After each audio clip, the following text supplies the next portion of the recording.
ఇంకొక బుక్ మీద మనం స్టడీ చేస్తూ ఉన్నాం. కాబట్టి లాస్ట్ వీక్ మనం ఏం చేసామంటే జడ్జెస్, న్యాయాధిపతులను చూసాం. అది కూడా ఇండియన్ కాంటెక్స్ట్లో, లేకపోతే భారతదేశం యొక్క స్వాతంత్ర ఉద్యమం లేకపోతే స్వాతంత్రం యొక్క కాంటెక్స్ట్లో మనం జడ్జెస్ని చూసాం. అయితే రూత్ గురించి నేను స్టడీ చేయడానికి దాని మీద కూర్చున్నప్పుడు దేవుడిచ్చిన కొన్ని ఐడియాస్ని మీ ముందు నేను షేర్ చేసుకోవడానికి ఉన్నాను. కాబట్టి ఈ కాన్సెప్ట్ అర్థం చేసుకున్న తర్వాత, జాగ్రత్తగా విని మీ నోట్స్ రాసుకున్న తర్వాత, నేను అడుగుతుంది ఏంటంటే మీలోంచి ఎవరైనా ఒక ప్రాజెక్ట్ తయారు చేస్తే బెటర్ అనిపిస్తుంది. సో ఈ ప్రాజెక్ట్ గురించి మీరు ఆలోచించండి. మీకు ఏం ఐడియా వస్తుంది ఈ టాక్ అయిపోయిన తర్వాత will have a discussion out side కింద. అయిపోయిన తర్వాత పాస్టర్స్గా నేను, సిస్టర్ మేరీ అల్ఫా గారు కింద ఉంటాం. ఎందుకంటే మేము ఇక్కడే ఉండటం వల్ల అందరు ఇక్కడ అవుతున్నారు. సో మీకు అవైలబుల్గా ఉంటాం, కానీ కింద ఉంటాం. కాబట్టి మీరు అయిపోయిన తర్వాత, మీరు కిందకి వచ్చిన తర్వాత will interact with each other. మీరు కాఫీ తీసుకొని కిందకి వచ్చేయచ్చు. ఓకే, ప్రార్థన చేసుకుందాం. ప్రేమ గల మా తండ్రి, జీవం గల మా ప్రభువా, ఈ కొద్ది కాల సమయాన్ని బట్టి నీకు వందనాలు చెల్లిస్తూ ఉన్నాం. ఇది కదవా, నీ సన్నిధికి వచ్చాం. మాతో మీరు మాట్లాడండి, స్పష్టంగా మాట్లాడండి, వ్యక్తిగతంగా మాట్లాడి మా జీవితాలకి ఏదైతే అవసరమో ప్రభు మాకు అనుగ్రహించండి. దీని నుంచి ప్రభావం మంచి ఐడియాస్ మాకు అనుగ్రహించండి. దేవుని యొక్క రాజ్యంలో మేము ఎంత అర్థవంతంగా పాల్గొవాలో ప్రభా, ఏ ఐడియాస్తో ప్రభా మా జీవితాల్ని ప్రభా మలుచుకోవాలో మాకు లైఫ్కి ఒక పర్పస్ని అనుగ్రహించి నడిపించమని, బిడ్డలందరి పక్షానికి చేసిన ప్రార్థన అంగీకరించి నడిపించమని మా ప్రభువును రక్షకుడైన యేసుక్రీస్తు నామమున అడిగి వేడుకుంటున్నాం తండ్రి, ఆమేన్. రూతు గ్రంథం యొక్క స్టడీ మనం చూసినప్పుడు, రూతు గ్రంథం ఎట్లా స్టార్ట్ అవుతుంది ఆల్రెడీ స్టోరీ తెలుసు. ఇది కేవలం 4 అధ్యాయాలు ఉన్న చిన్న బుక్ ఇది రూతు గ్రంథం. సో 4 అధ్యాయాలు ఉన్న ఈ చిన్న గ్రంథంలో ఏమవుతుందంటే, వీళ్ళు బెత్లెహేమ్ అనే ప్లేస్లో నుంచి ఒక ఫ్యామిలీ ఎక్కడికి వెళ్ళిపోయిందంటే మోయాబ్ దేశంకి వెళ్ళారు. భార్య, తన ఇద్దరు అంటే అబ్బాయిలు. అక్కడికి వెళ్ళిన తర్వాత మోయాబ్ దేశపు యొక్క అమ్మాయిని పెళ్లి చేసుకున్నారు. ఇది మనకు అర్థమవుతుంది. తీర చేసుకున్న తర్వాత ఏంటంటే, ఈ యొక్క నయోమి యొక్క భర్త చనిపోయాడు. తర్వాత 2 పిల్లలు చనిపోయారు. అంటే పురుషులందరూ చచ్చిపోయారు. ఇంకా మిగిలింది 3 స్త్రీలు మిగిలారు. ఈ 3 స్త్రీలు 3 విడోస్. పరిస్థితి ఏంటి అని అంటే, పేదవాళ్ళు కూడా అయిపోయారు. ఫుడ్ లేదు. కాబట్టి వాళ్ళకు ఒక విషయం తెలుసుకుంది, ఎక్కడి నుంచి అయితే వచ్చారో అదే బెత్లెహేమ్లో ఫుడ్ దొరుకుతుంది అని తెలిసి, నయోమి ఇజ్రాయేల్ రారు. కానీ ఈవిడేమో 2 కోడళ్ళేమో మోయాబీలు.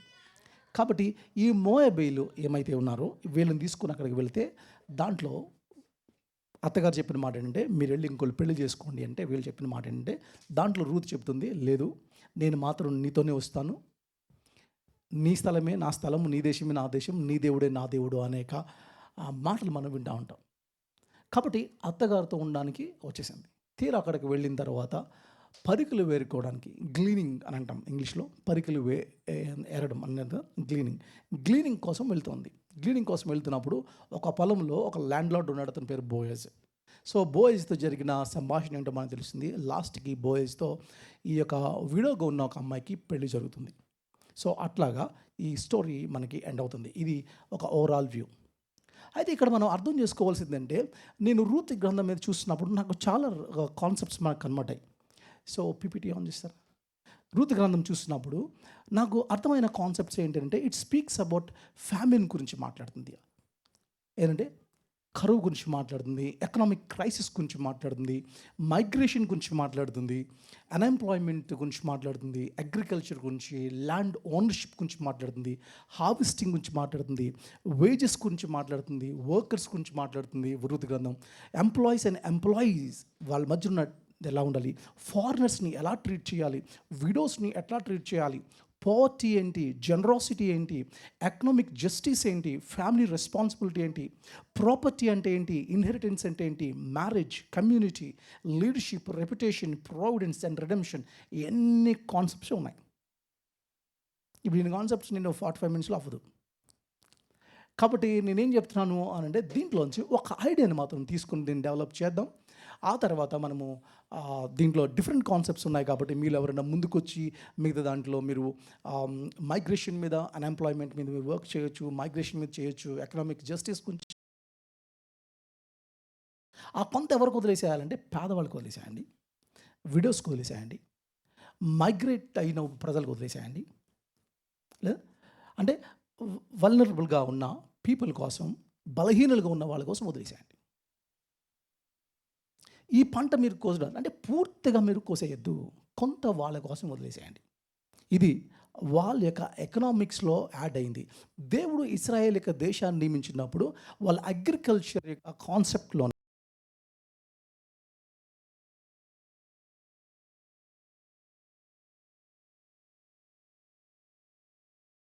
అనే కాన్సెప్ట్ తీసుకొచ్చాడు. అంటే అర్థం ఏంటంటే, ల్యాండ్ లార్డ్కి చెప్తున్న విషయం ఏంటంటే, పంటంతా కొయ్యొద్దు, లాభం అంతా మీరు తీసుకోవద్దు, కొంత పంటను అక్కడే వదిలేసేయండి. ఆ పంటని మొత్తం లాభం మీరు అనుభవించొద్దు, కొంత లాభాన్ని ఎవరితో పంచుకోవాలంటే విడోస్తో, పూర్ పీపుల్తో, ఫారినర్స్తో మీరు పంచుకోవాలని చెప్పి దేవుడు ఏం చెప్పాడంటే, గ్లీనింగ్ వెనకాల ఈ కాన్సెప్ట్ని తీసుకొచ్చాడు. వాళ్ళ యొక్క లాలో it's a part of that law. కాబట్టి గ్లీవింగ్ అనే మాట, లేకపోతే నేను ఆ పరికలు ఎరగడం అనే మాటని నేను ఒకవేళ తెలుగులో అనకపోతే గ్లీవింగ్ అన్నప్పుడు మీరు ఆ మాట అర్థం చేసుకోవడం. దీంట్లో 4 కాన్సెప్ట్స్ నాకు అర్థమైంది. ఒకటి ప్రొవిజన్. గ్లీనింగ్ ఏం చేస్తుంది అంటే ఒక ప్రొవిజన్ క్రియేట్ చేస్తుంది. ఎవరికి ప్రొవిజన్ క్రియేట్ చేసింది? పేదవాళ్ళకి. రెండోది, పేదవాళ్ళకి చెప్తున్న మాట అంటే, ధనవంతులకు చెప్తున్నామంటే మీ పేదవాళ్ళకి ఏం చేయాలి? ఫుడ్ ఇవ్వండి అని అంటే చారిటీకి వెళ్ళిపోతుంది.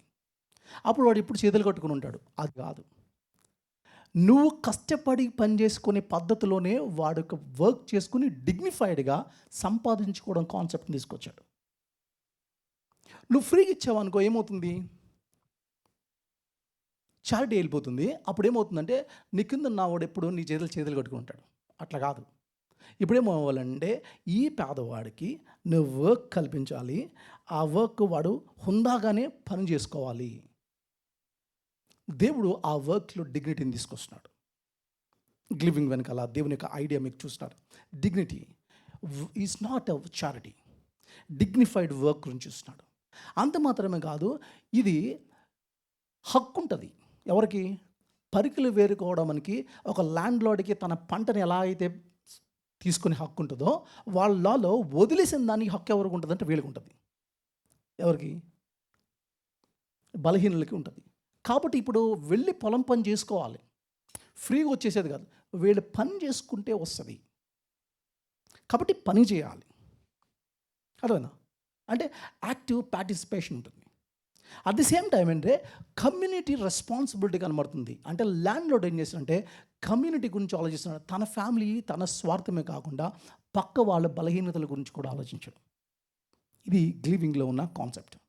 సో గ్లీవింగ్లో మనం ప్రొవిజన్ చూస్తున్నాం, డిగ్నిటీ చూస్తున్నాం, డిగ్నిటీ ఆఫ్ వర్క్ చూస్తూ ఉన్నాం, అలాగే ఏంటంటే కమ్యూనిటీ యొక్క రెస్పాన్సిబిలిటీ చూస్తూ ఉన్నాం.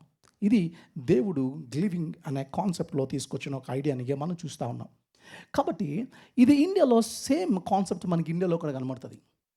ఇండియాలో ప్యారలల్ కాన్సెప్ట్స్ ఏంటంటే, నిన్న నేను మాట్లాడుతున్నప్పుడు మనోహర్ చెప్తా ఉన్నాడు, అన్న ఇవి మా పల్లెటూరులో కూడా ఇలాంటి కాన్సెప్ట్స్ ఉంటాయన్న. మొత్తం పంటని చేయకుండా లాస్ట్లో మిగిలిపోయిన పంట, ఎస్పెషల్లీ అని చెప్తుంది ఏంటి అని అంటే, మాన్యువల్గా చేసినప్పుడేమో ఒక్క మొక్క కూడా దొరకదన్న. మిషన్ వర్క్ చేస్తే మాత్రం ఆ మిషన్ కొంత వదిలేస్తూ ఉంటుంది. ఆ మిషన్ తయారు చేసిన వాడిని మెచ్చుకోవాలి. ఆ మిషన్ కొంత వదిలేస్తుంది, అది కొంచెం క్రష్ అయిపోతుంది, దాన్ని వదిలేస్తారు.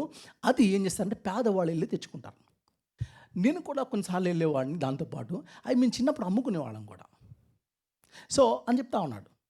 కాబట్టి ఇండియాలో ఇలాంటి కల్చర్ ఆల్రెడీ ఉంది. ఇది అంటే రెండోసారి పంటని, అందుకని యేసు ప్రభు వెళ్ళినప్పుడు అది అంజూరపు చెట్టుని చూశాడు కదా.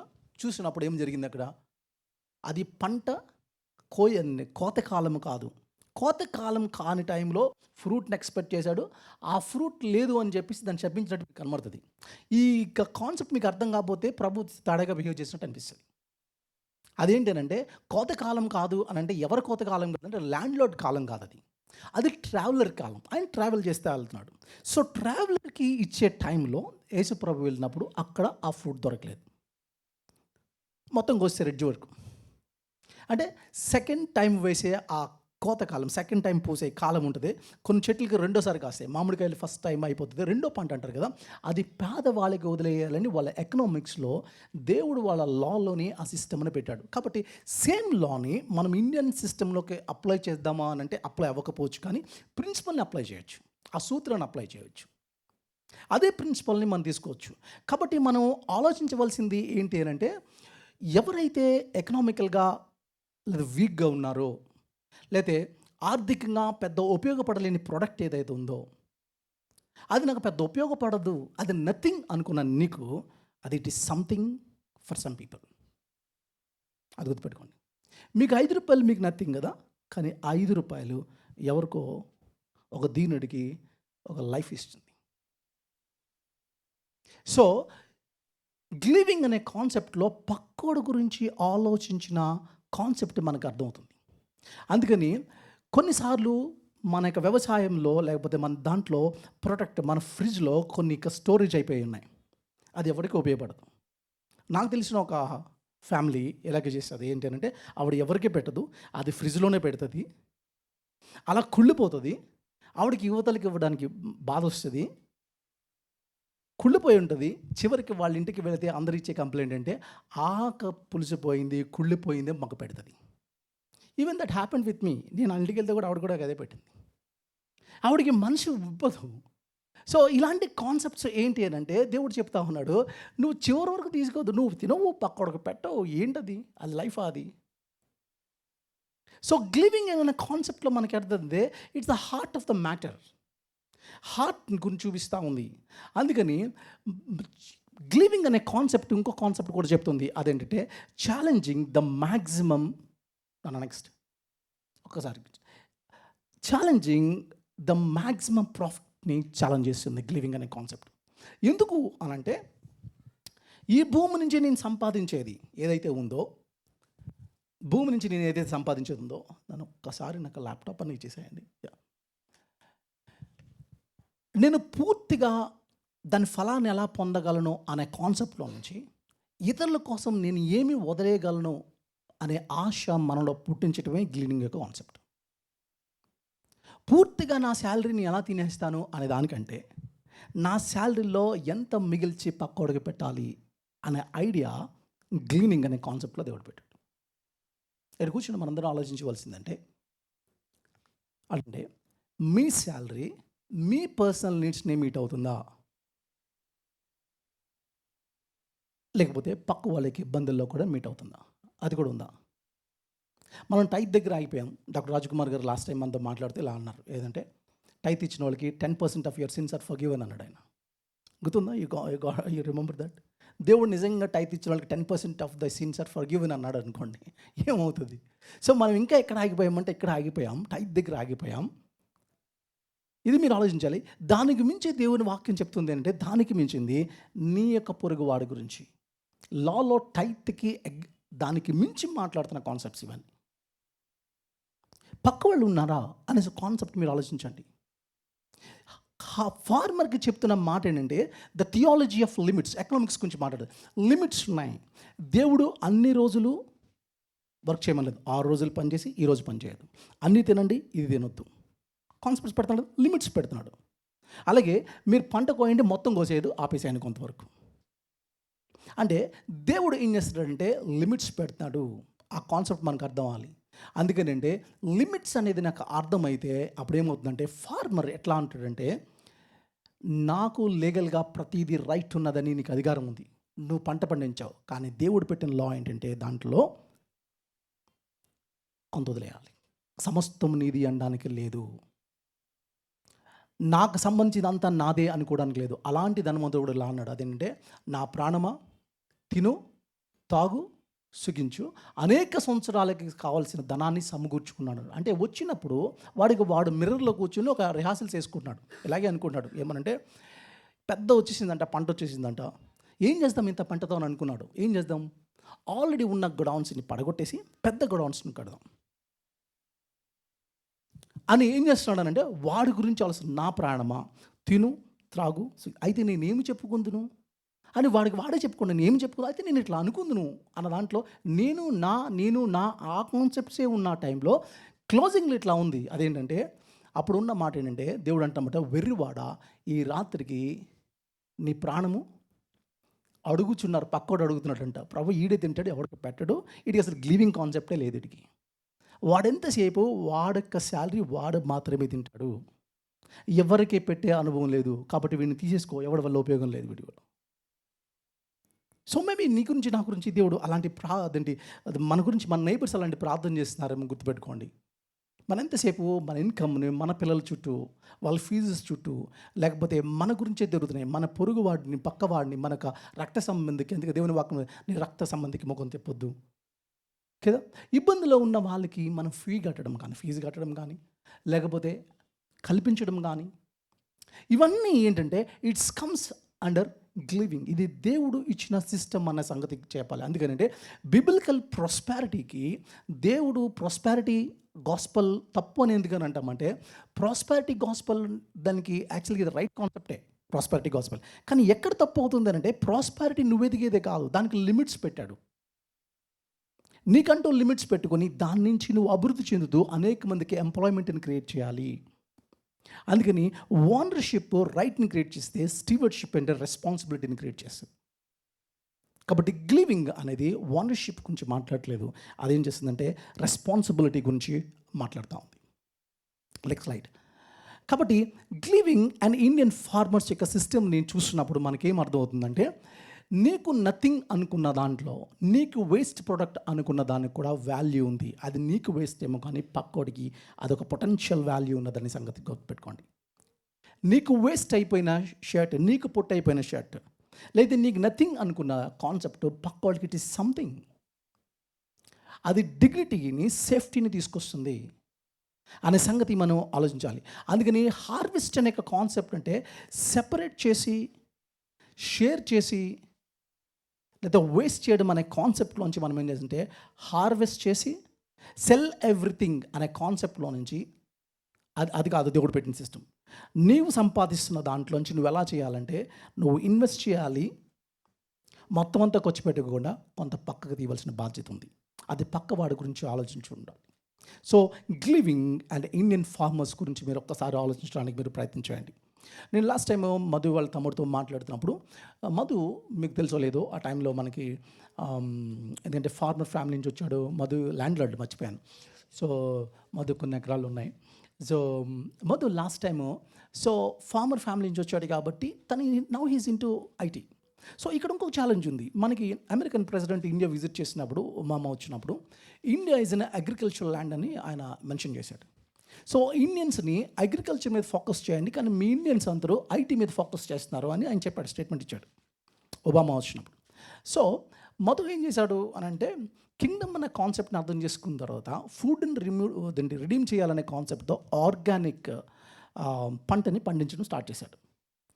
వాళ్ళ ఫాదర్తో ఫైట్ చేసి లీజుకి తీసుకొని, లోన్ అప్లై చేసుకుని, ఇంకో ల్యాండ్ తీసుకొని, ఎకరాలు తీసుకొని, దాంట్లో ఏం చేశాడు అని అంటే పపాయ పండించాడు. సో ఆ పపాయని మనం గుర్తుందో లేదో, మన చర్చ్ ఫస్ట్ యానివర్సరీకి అమ్మాం. చర్చ్ యానివర్సరీకి అమ్మాం. సో ఆ పపాయ బయట organic papaya KG 140 rupees, 120 rupees ఉంది. కానీ ఆ రోజు మనం చర్చ్లో ఎందుకు అమ్మామంటే 70 రూపీస్, 80 రూపీస్కి అమ్మాం. నన్ను వాళ్ళ తమ్ముడు గోపి అడుగుతున్నాడు, అన్న ఇక్కడ ఎంత ఉంటుంది పపాయ అని అంటే ఇట్లా చెప్పాను. యాక్చువల్గా ప్రైస్ అయితే 120 రూపీస్ ఉందంటే, అలా చూసి, అన్న మా దగ్గర ఎంత కొంటారు తెలుసన్న, 7 రూపాయలు కొంటారన్న, 7 రూపీస్ కొంటారు. మమ్మల్ని బదిరిస్తారన్న మళ్ళీని. ఏమనంటే 7 రూపీస్కి ఇస్తావా లేదా తెలిపమంటావా? అలాంటప్పుడు 2 లారీలు వచ్చేస్తాయి. నో అన్నామంటే వాళ్ళు వెళ్ళిపోతారు, ఎన్ని పండిపోతాయి, ఏం చేయాలో తెలియదు. సో ఎకరం పంట పండించే రైతుకి కేవలము ఒక ఎకరం మీద ఎంత వస్తుందంటే 3 నెలలకి 20,000 వస్తున్నాయి ఒక ఎకరానికి. సో ఈ రైతులు ఇలాంటి పరిస్థితులకు వచ్చేసారు ఇండియాలో. మీరు ఒకసారి ఆలోచించండి. దేవుడు ఈ సిస్టమ్ అంతా ఆలోచిస్తాడు. మన చర్చలో కూర్చొని పాటలు పాడుకోవడానికి దానికే దేవుడు పిలవలేదు. వర్షిప్ అంటే ఇవన్నీ కాన్సెప్ట్స్ ఇన్వాల్వ్ అవుతాయి దీంట్లో, పక్కడి గురించి ఆలోచించడం. సో ఈ రైతులు చాలామంది ఏమవుతున్నారంటే, 2 ఎకరాలు 3 ఎకరాలు ఉన్న రైతులు ఏం చేస్తారంటే, దాని మీద బ్రతకలేక హైదరాబాద్ లాంటి సిటీస్ వచ్చేసి ఇక్కడ ఒక అపార్ట్మెంట్ చూసుకొని, ఒక అపార్ట్మెంట్లో వాచ్మ్యాన్గా ఉంటే ఆల్మోస్ట్ వీళ్ళు నియర్లీ 50,000 to 75,000 సంపాదించుకున్నారు. ఐరన్ బాక్స్ చేసుకుంటూ, వాళ్ళ వైఫ్ కొంతమంది ఇంట్లో పనిచేస్తూ, ఈయన వాచ్మ్యాన్గా ఉండటం వల్ల 75,000 పర్ మంత్ సంపాదిస్తున్నారు. ఇదే 75,000 వాళ్ళకి సంపాదించాలంటే ఆ 2 ఎకరాల మీద 1 ఇయర్ పడుతుంది. అండ్ ఇలాంటి పీపుల్ గురించి నువ్వు ఆలోచిస్తున్నావా? వాళ్ళకేమన్నా ఎంప్లాయ్‌మెంట్ నువ్వు ఇవ్వగలవా? వాళ్ళకేమన్నా ఐడియాని తీసుకురాగలమా? And the giving is talking about all these things. గ్లీవింగ్‌లో ఈ కాన్సెప్ట్స్ ఉన్నాయనే సంగతి మనం జ్ఞాపకం చేసుకోవాలి. అందుకని గ్లీవింగ్ అన్నప్పుడు గుర్తుపెట్టుకోవాల్సిన ఇంకో కాన్సెప్టే gleaning is not begging. Next thing, gleaning అనేది ఇట్స్ నాట్ బెగ్గింగ్. అది బెగ్గింగ్ కాదు. ఎందుకనంటే రూతు గ్రంథం 2వ అధ్యాయం 2వ వచనం ఇట్లా ఉంది, let me go to the field and glean among the ears of grain. అంటే అర్థం ఏంటంటే రూతు చెప్తుంది ఏదంటే నేను పొలంలోకి వెళ్ళి ఆ క్లీనింగ్ చేసుకోవడానికి నేను వెళ్తాను, లెట్ మీ గో, నేను వెళ్తాను అన్నది. అడుక్కుంటానికి వెళ్తలేదు. She's not begging. గ్లీవింగ్ అనేది బెగ్గింగ్ కాదు. గ్లీవింగ్ అనేది డిగ్నిటీతో కూడిన వర్క్. ఈ వర్క్ ఎవరికి అప్పచెప్పాడు అని అంటే పేదవాళ్ళకి, దీనులకి, విడోస్కి. పంట వచ్చేసింది, కరువు ప్రాంతంలో ఉన్నారు, పంట లేదు, అన్సీజన్ అయిపోయింది. అన్సీజన్ టైంలో ఈ ప్రజలు ఎలా జీవిస్తారు మీరు ఎప్పుడు ఆలోచించారా? మేము లాస్ట్ టైం ఒక ప్లేస్కి వెళ్ళాము. ఆ ప్లేస్కి వెళ్తే సిస్టర్ మేమందరం కలిపి వెళ్తే అక్కడ అదేంటి విలేజెస్తో మాట్లాడుతున్నాం, విమెన్తో మాట్లాడుతుంటే మేము పొగాకు కాలంలోనే మాకు పని ఉంటుంది, మిగతా కాలంలో మాకు పని ఉండదు. ఏం చేస్తాం వాళ్ళ గురించి? ఆ టైంలోనే మీరేం చేయగలరు అని అంటే మాకేం చేయలేదంటే మేము సున్నుండలు లాంటివి వాళ్ళు తీసిన మా పెడితే అప్పుడు ఏం చేసామంటే ఈ సున్నుండలు మాకు అమ్ముతారా అని చెప్పి ఆ టైంలో మన చర్చ్ సున్నుండల్ని తెప్పించుకుని ఆల్మోస్ట్ 40 kgs తెప్పించి మనం ఇక్కడ సేల్ చేసాం. ఆ అమౌంట్ వాళ్ళకి పంపించాం. సో చర్చ్ ఒకవేళ ఇలాంటి ప్రాజెక్ట్స్ తీసుకొచ్చి అంటే వాళ్ళకి ఇప్పుడు హార్వెస్ట్ టైం కాదు, కరువుగా ఉంది, ఎంప్లాయ్మెంట్ లేదు, ఇలాంటి టైంలో ఒక డిగ్నిఫైడ్ వర్క్ ఇచ్చి ఫ్రీగా ఇవ్వడం కాదు, వాళ్ళంతట వాళ్ళు ఏం చెప్పాలంటే మాకు హక్కు ఉంది, మేము కష్టపడుతున్నాం, సంపాదించుకున్నాం, ఈ ఫ్రీగా ఇచ్చింది కాదు, ఎవరిది కాదు అనేక కాన్సెప్ట్ని తీసుకొస్తూ ఉంటాడు. రూతు పనిచేస్తూ ఉంది, బోయజ్ దానికి జనరాసిటీని చూపిస్తూ ఉన్నాడు, దేవుడు దాని వెనకాల ఉండి పనిచేస్తూ ఉన్నాడు. ఈ 3 కాన్సెప్ట్స్ మనకు కనబడతాయి. చర్చ్ మనం యాజ్ ఎ చర్చ్ మనం అర్థం చేసుకోవాల్సింది ఏంటి అంటే ఈ 3 కాన్సెప్ట్స్ని ఇలాంటి వల్నరబుల్ పీపుల్ ఎవరైతే ఉన్నారో లేకపోతే దీనులు ఉన్నారో ఇలాంటి వాళ్ళ గురించి ఆలోచించి జనరాసిటీ ప్రొటెక్షన్ క్రియేట్ చేయాలి. ఎందుకు అనంటే బాయ్స్ ఎలాంటి జనరాసిటీ ఎలాంటి ప్రొటెక్షన్ ఇచ్చాడంటే ఒకటి ఆవిడ్ని పంట కోసుకొనివ్వండి అని చెప్పాడు. ఎవరిని ఎంక్వైరీ చేశాడు అంటే ఒక ఎంప్లాయీ తన కింద ఉన్న సబార్డినేట్ ఎవరు వస్తున్నారో ఏంటో చాలా కేర్ఫుల్గా ఉన్నాడు. రెండోది ఆవిడ గురించి తెలుసుకున్న తర్వాత అన్నాడు అక్కడున్న మగవాళ్ళకి చెప్పాడు ఆ అమ్మాయిని ఏడిపించడానికి ఎవరికి వీల్లేదు, సరదా కూడా ప్రొటెక్ట్ చేస్తున్నాడు. ఒక ఎంప్లాయీ యొక్క బాస్ యొక్క కాన్సెప్ట్ ఏంటంటే నీ కింద ఉన్న సబార్డినేట్ని, నీ పొలంలో పనిచేసే వాళ్ళని కేర్ తీసుకోవడం కూడా ఒక ల్యాండ్ లార్డ్ యొక్క రెస్పాన్సిబిలిటీ. బైబిల్ అది కూడా మాట్లాడుతుంది. సో అంత మాత్రం ఎడిషనల్గా ఇంకా చేశాడు. లా చెప్తుంది ఏంటంటే గ్లీనింగ్ వర్కే, కానీ బాయ్స్ దానికి మించి చేస్తున్నప్పుడు అంటే జనరాసిటీ అంటే తనకి ఇంకా మంచి డిగ్నిఫైడ్ వర్క్ని ఇంకెక్కడికి వెళ్ళొద్దు, ఇక్కడే పని చేసుకో, ఈవినింగ్ వరకు పని చేసుకో, మళ్ళీ నీకు ఎంత కావాలంటే అంత తీసుకో, తన జోలికి ఎవరు వెళ్ళొద్దు అని చెప్పాడు. ఎన్ని కాన్సెప్ట్స్ వెనకాల దేవుడి యొక్క ప్రొవిజన్ ఏంటంటే దేవుడు లెవిటికస్లో లేవికాండం 19వ అధ్యాయంలో దేవుడు పెట్టిన లాస్. ఈ లాస్ ఏంటంటే ఒక హార్మోనీ, ఒక మంచి కమ్యూనిటీని దేవుడు ఫామ్ చేయడానికి ఉపయోగిస్తాడు. ఈ సంగతి మనం జ్ఞాపకం చేసుకోవాలి. కాబట్టి మనం ఇండియాలో ఉన్న లేకపోతే ఇన్ఫార్మల్ లేబర్ ఎకానమీ గురించి మనం మాట్లాడుతున్నప్పుడు జాగ్రత్తగా కొన్ని అర్థం చేసుకోవాల్సిందంటే చాలామంది కొన్ని లక్షల మంది అగ్రికల్చర్ వర్క్ మీద డిపెండ్ అవుతూ ఉన్నారు. ఎప్పుడైతే హార్వెస్ట్ లేదో, ఎప్పుడైతే సీజన్ కాదో, సీజన్లో చాలామంది అవుతుంది ఏంటంటే ఇన్కమ్ రావట్లేదు. ఇది మీకు అర్థం కాకపోవచ్చు. ఇన్కమ్ రాకపోతే మీకు జాబ్ లేనప్పుడు మీరు స్ట్రగుల్ అయ్యారే, ఆ పెయిన్ మీరు అర్థం చేసుకుంటే, ఆ పేదరికాన్ని మీరు అర్థం చేసుకుంటే అప్పుడు మీకు పక్క వాళ్ళ గురించి ఆలోచించడం స్టార్ట్ చేస్తారు. అందుకని రిచ్ పీపుల్కి చెప్తున్న మాట ఏంటంటే, ఆల్రెడీ ల్యాండ్ లార్డ్కి చెప్తున్న మాట అంటే నీ యొక్క ఇన్కమ్కి లిమిట్స్ పెట్టుకో, మొత్తం నాదే అని చెప్పడానికి లేదు. అది దేవుడు చెప్తున్న కాన్సెప్ట్. అందుకని ఒక సప్లిమెంటరీ మెకానిజాన్ని డెవలప్ చేస్తూ ఉన్నాడు, ఫుడ్ సెక్యూరిటీని డెవలప్ చేస్తూ ఉన్నాడు. ఎలా చేయాలి అని చెప్తా ఉన్నాడు. దాంట్లో భాగంగా మనం చూసింది ఏంటంటే గ్లీనింగ్ అనే కాన్సెప్ట్ ఒకటి మనం ఏం చేయాలి అని అంటే మీరు ఆలోచించండి.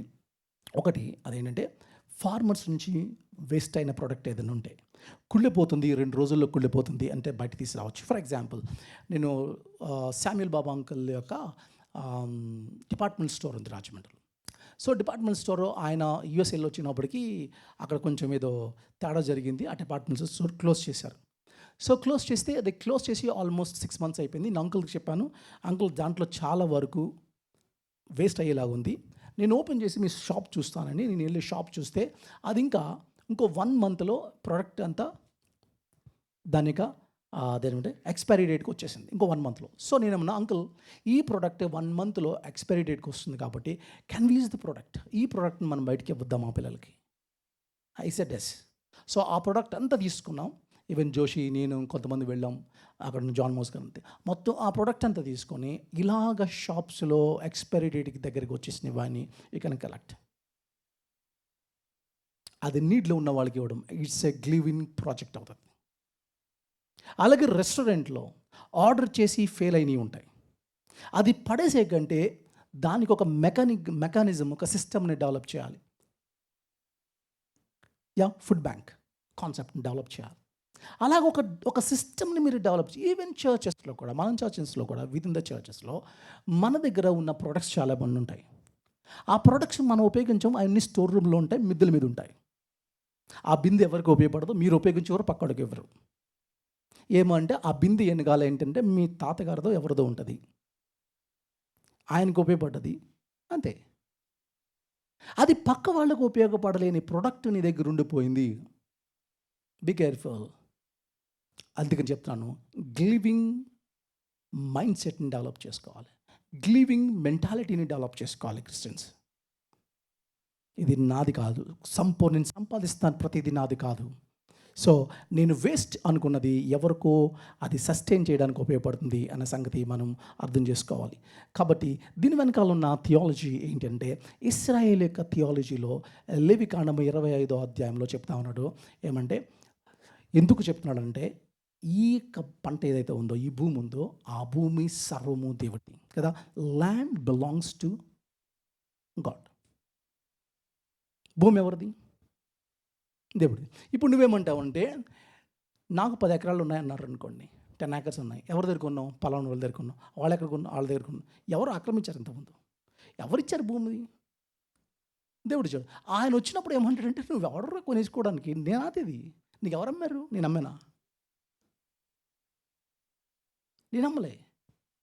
నువ్వు దేశాలుగా ఫామ్ అయ్యి ఏం చేసావంటే నీ దేశం దగ్గర ఒక సిస్టమ్ డెవలప్ చేసుకుని తాతల దగ్గర నుంచి నీకు వచ్చింది. కానీ అల్టిమేట్గా the land belongs to the lord. ఆ ల్యాండ్ ఇచ్చిన వాడు ల్యాండ్కి కొన్ని నియమాలు పెడతా ఉన్నాడు. కాబట్టి ఆ ల్యాండ్కి నువ్వు స్టీవర్డ్, నువ్వు ఓనర్ కాదు అని దేవుడు పదే చెప్తా ఉన్నాడు. దిస్ ఈజ్ మై ల్యాండ్ అనేది కాదు దేవుడు కోరుకుంటుంది నీ నుంచి. ఈ ల్యాండ్ ద్వారా నేను పక్క వాడికి ఎలా హెల్ప్ఫుల్ అవ్వగలను అన్నదానికి దేవుడు తీసుకొస్తా ఉన్నాడు. ఈ జాబ్ వల్ల నేను పక్క వాళ్ళకి ఎలాగా నేను బెనిఫిషియల్ అవ్వగలను అనేది దేవుడు తీసుకొస్తా ఉన్నాడు.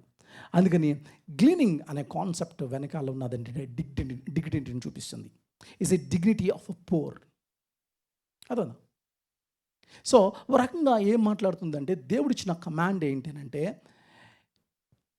నీ దగ్గర పేదవాడు ఉన్నాడా, వాడికి ఇవ్వు అని ఆజ్ఞ ఇవ్వలేదు. అలా చెప్పట్లేదు. నువ్వు వాళ్ళ కోసం వదిలేయాలి. నువ్వు పండించుకోవడానికి నీకు ఎంత రైట్ ఉందో ఆ పంటని వదిలేసిన పంటని వదిలేయాలి. అది నేను పెట్టిన ఆజ్ఞ, నేను భూమిని ఇచ్చిన ఆయన, అది వాళ్ళకు కూడా అంతే రైట్ ఉంటుంది. కాబట్టి పంటకు వెళ్తున్నప్పుడు వీళ్ళు ఏంటంటే ఎవరో నా దాని మీద దయ చూపించారనే దానికంటే నేను కూడా కష్టపడి సంపాదించుకున్నాను అనే డిగ్నిటీని దేవుడు వాళ్ళలో తీసుకొస్తా ఉన్నాడు. సో ఈ యొక్క ఐడియాని క్లీనింగ్లో దేవుడు తీసుకొస్తున్నాడు అనే సంగతి మనం అర్థం చేసుకోవాలి. కాబట్టి చర్చ్ ఈరోజు మనం ఎలా అర్థం చేసుకోవాలి దీన్ని? Cleaning the church in India. So మన ఇండియాలో ఉన్న చర్చెస్ దీన్ని ఏమన్నా మన ఫ్యామిలీస్ ఏమన్నా పార్టిసిపేట్ చేయగలమా? ఫార్మర్స్ నుంచి చర్చ్ కోఆర్డినేట్ చేసి ఒక సిస్టమ్ని డెవలప్ చేసి మనం ఏమన్నా ఇక్కడ ఏమన్నా చేయగలమా? ఒక ఎంప్లాయ్మెంట్ని క్రియేట్ చేయగలమా?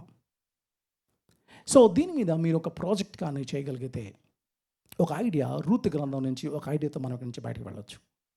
రూతు గ్రంథం ఏం మాట్లాడుతుంది అనే సంగతి మనకి అర్థం చేసుకోవడానికి ప్రయత్నం చేయాలి. కాబట్టి బాయ్స్ గురించి మనం నేర్చుకోవాల్సిందంటే ఒక మోడల్ ఎథికల్ బిజినెస్ మ్యాన్ని మనం చూస్తూ ఉంటాం బాయ్స్ నుంచి. ఎందుకంటే మినిమల్ జస్టిస్ నుంచి దానికి మించి చేస్తున్న పనులు ఉన్నాయి. ఐ ఒబే ద లా అనేది కాదు, దానికి మించి చేసింది ఆమెను ప్రొటెక్ట్ చేయమని చెప్పడం. సో జనరాసిటీ అనేది బాయ్స్కి ఏ లెవెల్లో ఉందనంటే, దేవుడు నాకు ఆజ్ఞించాడు కాబట్టి గ్లీవింగ్కి వదిలేశాననే దానికి మించి ఆ ఇండివిజువల్ని పట్టించుకోవడం, ఆ ఇండివిజువల్ని కేర్ తీసుకోవడం, ఆ ఇండివిజువల్ జోలికి వెళ్ళొద్దని చెప్పడం, ఇలాంటి బిజినెస్ పీపుల్ మనకు కావాలి. సో గ్లీవింగ్ అనే కాన్సెప్ట్లో మనం ఇవన్నీ అర్థం చేసుకోవాలి. కాబట్టి నేను కొన్ని విషయాలు మీ ముందు నేను పెడతాను. ఒకటి profit and food, employment and training, infrastructure and resources, ఇవన్నీ మనం డెవలప్ చేయాలి. మన ప్రాఫిట్స్ అన్నీ మనవి కాదు, గుర్తుపెట్టుకోండి. అది కమ్యూనిటీకి మనకు వచ్చిన ప్రాఫిట్లో ఇంత వాళ్ళకి వెళ్తుందా. ఫర్ ఎగ్జాంపుల్ ప్రవీణ్ పగడల గారు ఆయన ఒక అబ్బాయిని అడాప్ట్ చేసుకోగానే ఏమైందంటే, ఆయన చేసిన బిజినెస్లో 1 రూపీలో 5 పైసలు 2 పైసలు వాళ్ళ అకౌంట్కి వెళ్తాయి. అట్లాగే డెవలప్ చేశాడు సిస్టమ్ని. సో డైరెక్ట్ వాళ్ళ అకౌంట్కి వెళ్ళే సిస్టమ్ని ఆయన అడాప్ట్ చేసుకున్నాడు.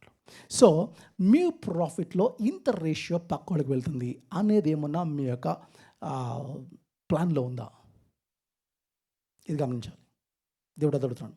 అలాగే ఫుడ్, సర్ప్లస్కు ఉన్న ఫుడ్ని రీడైరెక్ట్ చేయడం, వేస్ట్ చేసే కంటే పడేసే కంటే రీడైరెక్ట్ చేసే ప్లాన్ ఏమన్నా ప్రాజెక్ట్ ఉందా? అలాగే ఉద్యోగం లేకుండా ఇబ్బంది పడుతున్న అనేక మందులు ఉన్నారు, వాళ్ళకి ఏమన్నా మీరు ఆపర్చునిటీ క్రియేట్ చేయగలరా? అది మీరు ఆలోచించాలి. అలాగే అన్ఎంప్లాయ్మెంట్ యంగ్స్టర్స్ ఉన్నారు, వాళ్ళకి ట్రైనింగ్ స్కిల్స్ని మీరు డెవలప్ చేయడానికి ఏమైనా ప్రాజెక్ట్ ఇవ్వగలరా? ఇన్ఫ్రాస్ట్రక్చర్ ఇవ్వగలడం, రీసోర్సెస్ని రైట్ వేలో డైరెక్ట్ చేయడం, ఇవన్నీ గ్లీవింగ్లో వస్తాయి. ఇట్స్ బియాండ్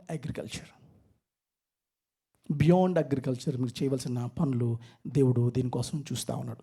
ఈ సంగతి మనం గమనించాలి.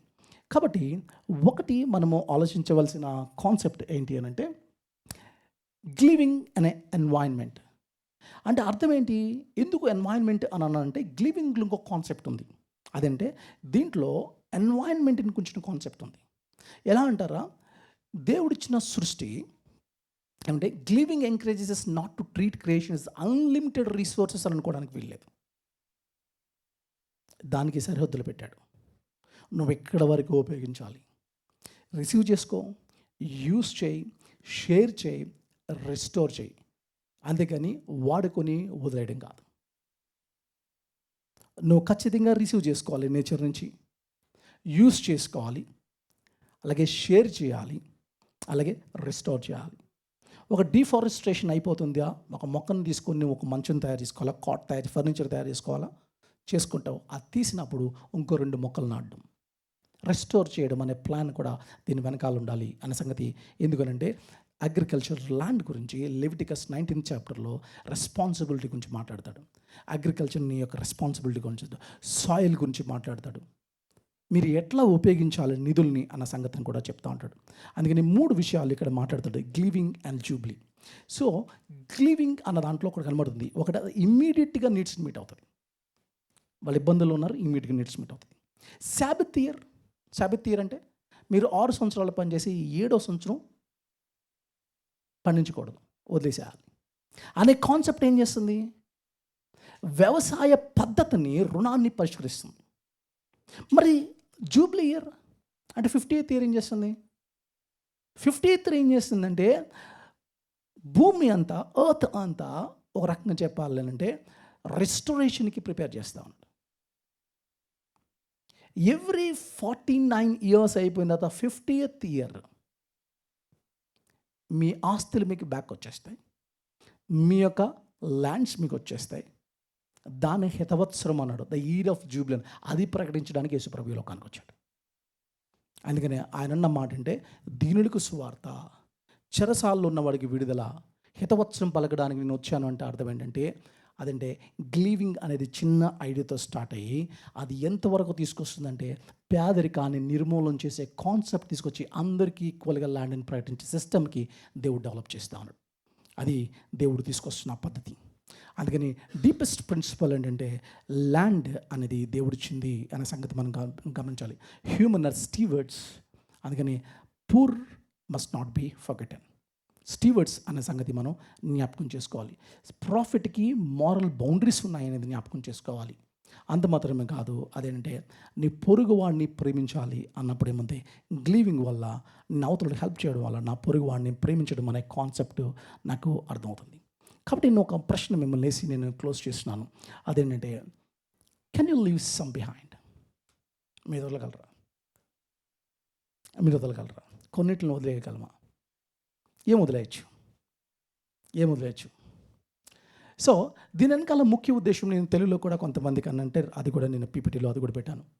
దేవుని రాజ్యం పట్ల దృక్పథం కలిగిన వ్యక్తి, నేను ఎంత పొందగలను అనేది మాత్రం కాకుండా నీ ఇతరుల కోసం ఏమి మిగల్చాలి అని కూడా ఆలోచిస్తాడు.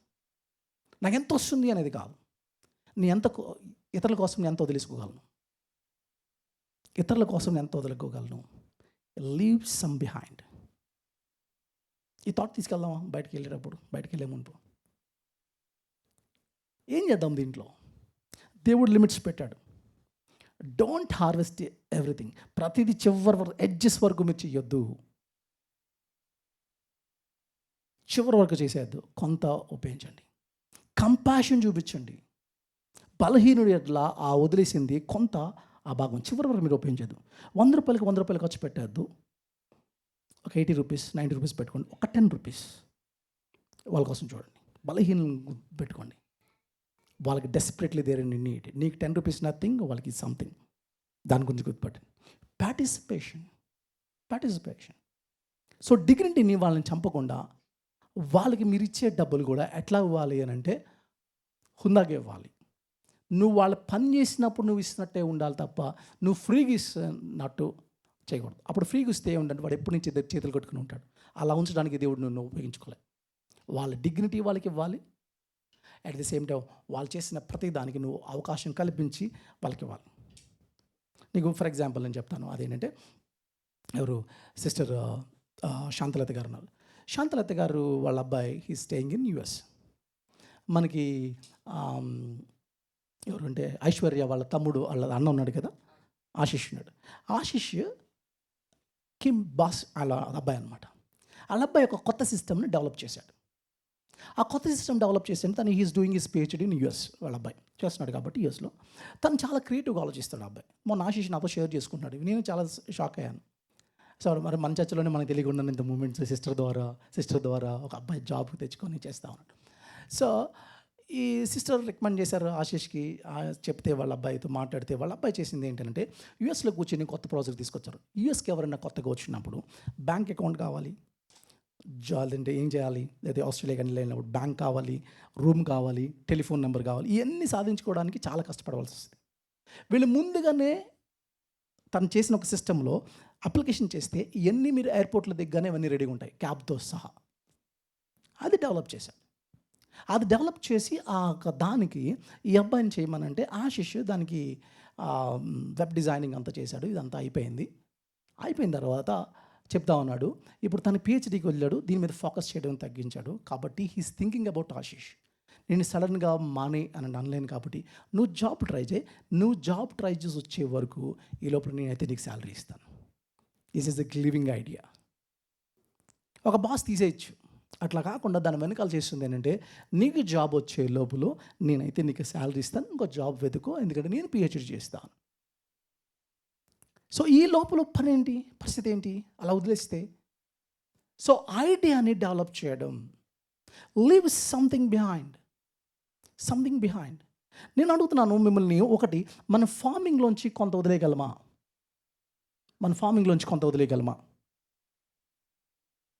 ఆలోచించండి.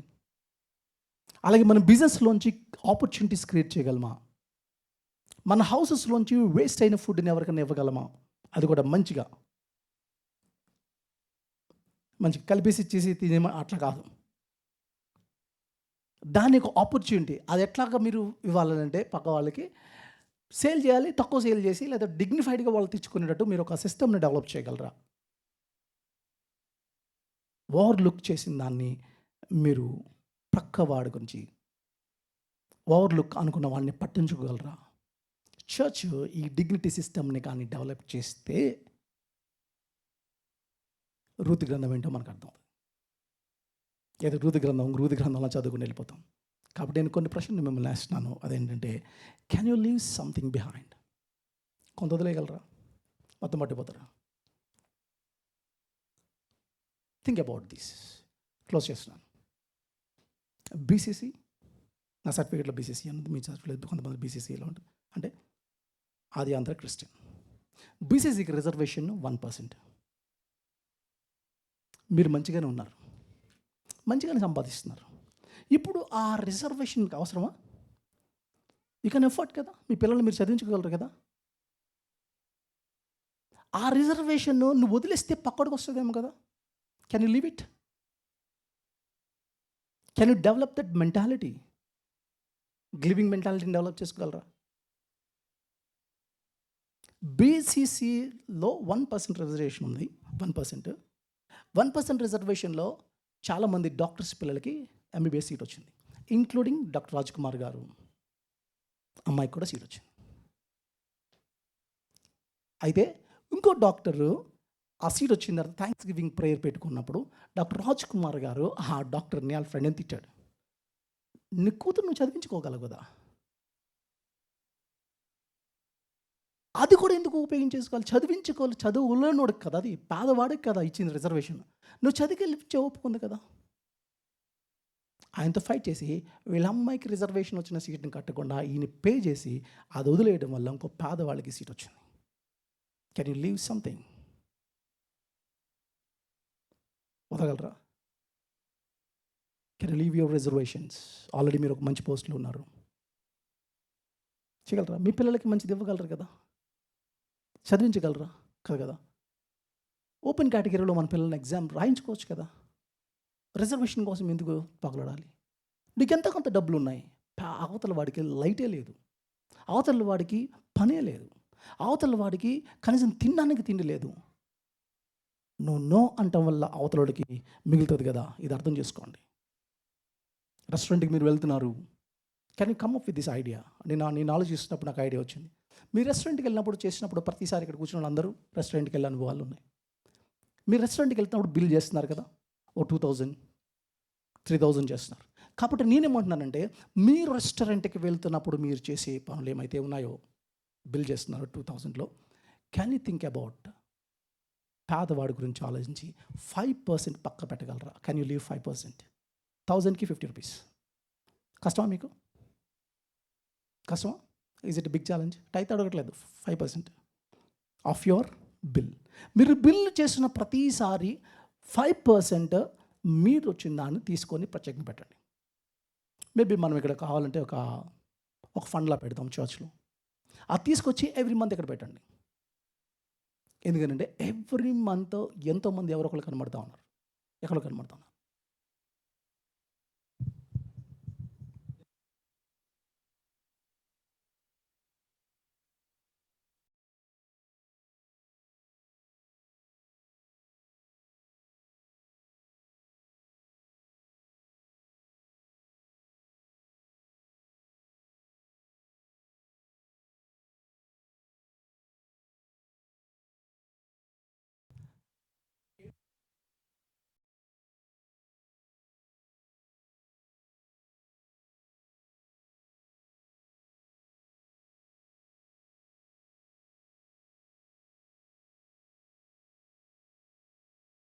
అది ఎట్లా ఉపయోగపడ్డది? అర్థమైందా? Can you leave something? మీరు సంపాదించడం, మీరు ఎక్కువేం అవసరం లేదు. 5% ఇలాంటి వాళ్ళు చాలా నీడెడ్ పీపుల్ ఉన్నారు. If you fix A box here, next Sunday నుంచి మీరు రెస్టారెంట్కి ఎక్కడికి వెళ్ళారో మీకు కాన్షియస్ తెలుసు కాబట్టి రెస్టారెంట్కి మీరు ఎంత బిల్ చేశారో దాంట్లో 5%, 1000కి 50 రూపీస్, 2000కి 100 రూపీస్ తీసుకొచ్చి అది ఆఫరింగ్లో వేయకండి. ఇది ప్రత్యేకమైన ఆఫరింగ్లో పెడితే కనుక దీన్ని మనం ఎట్లా ఏమన్నా చేయగలమా? Can you leave something behind? Giving ఇదే మాట్లాడుతుంది.